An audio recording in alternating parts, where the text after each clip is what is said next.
Hello मेरे प्यारे से व्यूअर्स, कैसे हैं? आशा करते हैं आप सभी अच्छे होंगे, मस्त होंगे, तंदुरुस्त होंगे और अच्छे से स्टडी कर रहे होंगे। तो चलिए इस वीडियो में हम कराने वाले हैं क्वेश्चन नंबर 6 का सॉल्यूशन कराएंगे और ये एक्सरसाइज 13.3 का। ठीक है, तो चलिए वीडियो को देखते हैं। अगर चैनल को भी सब्सक्राइब नहीं किया तो प्लीज़ चैनल को सब्सक्राइब कर दीजिए, बेल आइकन को दबा दीजिए ताकि हमारे जो भी नया वीडियो आप तक पहुंचता रहे। तो चलिए यहाँ से 6 नंबर क्वेश्चन क्या कहता है उसको समझते हैं। कह रहा है कि विमाओं 5.5 सेंटीमीटर, 10 सेंटीमीटर और 3.5 सेंटीमीटर वाला एक घनाभ बनाने के लिए 1.75 सेंटीमीटर व्यास और 2 mm मोटाई वाले कितने चांदी के सिक्के को पिघलाना पड़ेगा। अब थोड़ा क्या समझना है, थोड़ा सा आइए यहाँ पे समझते हैं।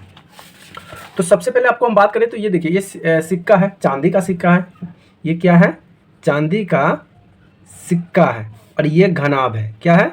घनाभ है। तो बोल क्या रहा है कि ये चांदी को जो सिक्का है इसका जो व्यास जो दिया हुआ 1.5 है और ऊंचाई जो दिया ना ये ऊंचाई है। अगर आप थोड़ा सा अगर समझना चाहते हैं ना तो ये बेलन का रूप में कैसे थोड़ा सा समझ लेते हैं। थोड़ा सा डिटेल में नहीं जाके, दिखाई दे रहा है ये छोटा हो गया तो थोड़ा सा और बड़ा ले लेते हैं, ऊपर में ले लेते हैं। ठीक है, जैसे कि मान लेते हैं ये है और ये नीचा में गोल है और ऊपर में ये गोल है। पैसा हो गया, लेकिन पैसा इतना तो मोट होता नहीं है।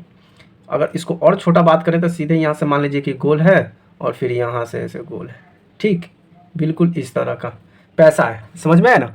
तो वो पैसा मोटाई जो है ना ऊंचाई हो गया। ठीक, अब हमको कह रहा है कि इसको पिघलाएंगे। इसको कितना पिघलाएंगे, कितना सिक्का पिघलाएंगे तो इस घनाभ का घनाभ बनेगा। वो घनाभ कैसे बनेगा तो इसके भी घनाभ का लंबाई चौड़ाई ऊंचाई दिया हुआ था। सबसे पहले जो दिया है ना उसको उसके बारे में हम लिख देते हैं। ठीक है, तो यहाँ पे दिया हुआ है, दिया है क्या क्या दिया हुआ है तो घनाभ का, तो घनाभ का एल दिया हुआ है कितना 5.5। उसके बाद बी दिया हुआ है 10 सेंटीमीटर, ये सभी सेंटीमीटर में। ठीक है, उसके बाद एच दिया हुआ है 3.5 सेंटीमीटर। ठीक, और उसी तरह से सिक्का की बात करें तो सिक्का का भी दिया हुआ है। सिक्का का व्यास दिया हुआ है, व्यास दिया हुआ है 1.75। क्या है? 1.75। तो 1.75 को जब आप हम त्रिज्या में कन्वर्ट कीजिएगा तो इसका त्रिज्या कितना हो जाएगा? त्रिज्या हो जाएगा 1.75/2। और जब इसको सॉल्व कीजिएगा तो इसको निकल के आएगा 0.875। जब इसको आप इसको चेंज कीजिएगा आर में तो आपको इतना निकल के आएगा। ठीक है, अब हमारे पास त्रिज्या और इसका एक और चीज़ दिया हुआ है। ठीक है, तो ऊपर ले लेते हैं। हाँ, और इसका ऊंचाई दिया हुआ है, यानी कि एच दिया 2 mm दिया हुआ है। तो 2m को जब हम बदलेंगे ना, ये तो मिलीमीटर में है, डेकामीटर में, तो इसको हम चेंज कर देंगे तो ये 2/10 कर देते हैं। तो ऊंचाई इसका निकल के आ जाएगा 2.0.2, यानी कि h बराबर 0.2 हो गया। किसका? ये सिक्का का। और घनाभ का तो हमें दिया हुआ है, तो यहाँ से निकालेंगे घनाभ का आयतन। क्या निकालेंगे? तो यहाँ से हम निकालेंगे घनाभ का आयतन। तो प्यारे बच्चों, घनाभ का आयतन क्या होता है? L गुने बी गुने एच होता है। ठीक है, तो L गुने बी गुने एच, यहाँ पे L बी का मान डाल दीजिए, यानी कि 5.5 गुना 10 गुना 3.5 सेंटीमीटर क्यूब, सभी सेंटीमीटर में है। जब इसको गुना कीजिएगा तो कितना निकल आप गुना कर लीजिएगा 192.5 सेंटीमीटर किया होगा। ठीक है, अब ये आंसर नहीं आया, ये तो घनाभ का गया और हमें सिक्का का बताना है। अब सिक्का का भी आयतन निकाल लीजिए।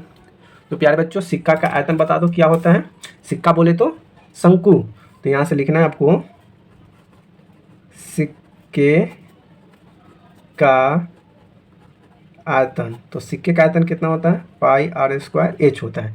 तो सिक्के का जब आयतन πr² होता है तो इसका सबका मान डाल दीजिए, ये हो जाएगा 22/7 गुने आर का जगह पर भी कितना है 0.875।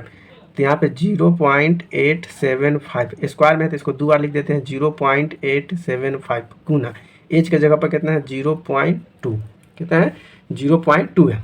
अब इसको क्या कीजिए, अब इसका सॉल्व कीजिए। तो इसको थोड़ा सा दशमलव है ना, तो डरना नहीं है, दशमलव में कितना से भी हो गुना कर दीजिए, जितना अंक के बाद दशमलव उतना अंक दशमलव डाल दीजिए।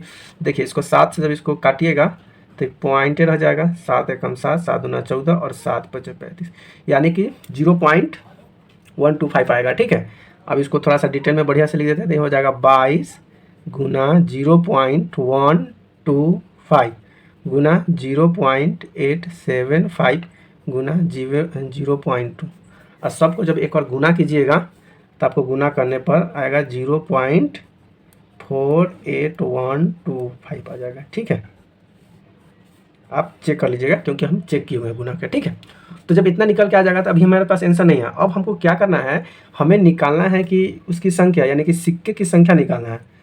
ठीक है, तो यहाँ से हम लिखेंगे क्या लिखेंगे कि यहाँ पे कि अतः घनाभ बनाने के लिए अभीष्ट सिक्के की संख्या बराबर n मान लेते हैं। n क्या मान लेते हैं, संख्या की संख्या बराबर n, यानी कि n बराबर पूरा संख्या को मानेंगे n, तो n बराबर क्या हो जाएगा, तो जो संख्या जो होगा ना घनाभ का संख्या, उसमें से हम सिक्के की संख्या कर देंगे तो आसानी से निकल जाएगा। तो घनाभ का आयतन,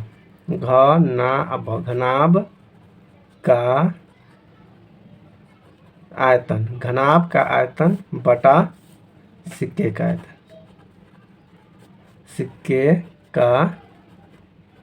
आयतन कर दीजिए, आराम से आंसर इसका आ जाएगा।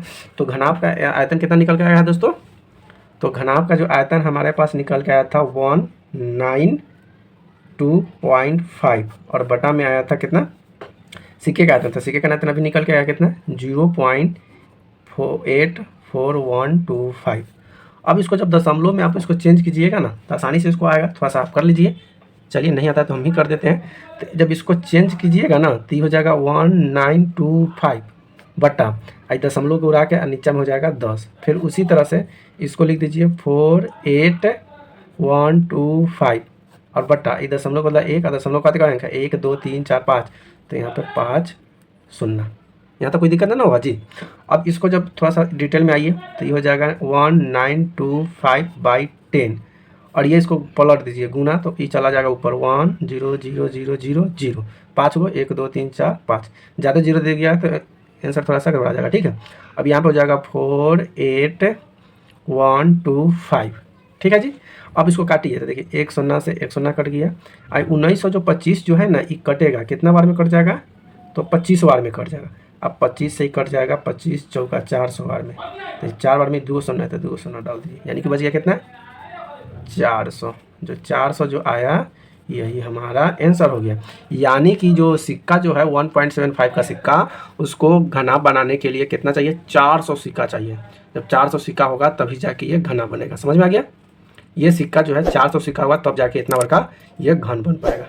तो ये हमारा क्वेश्चन का सॉल्व था। हमारी वीडियो कैसी लगी प्लीज़ कमेंट करके जरूर बताइएगा। वीडियो अच्छी लगी तो वीडियो को लाइक कमेंट शेयर जरूर कर दीजिएगा और चैनल पे नए तो चैनल को सब्सक्राइब जरूर कर दीजिएगा। वीडियो देखने के लिए बहुत बहुत धन्यवाद। Thank you so much, love you.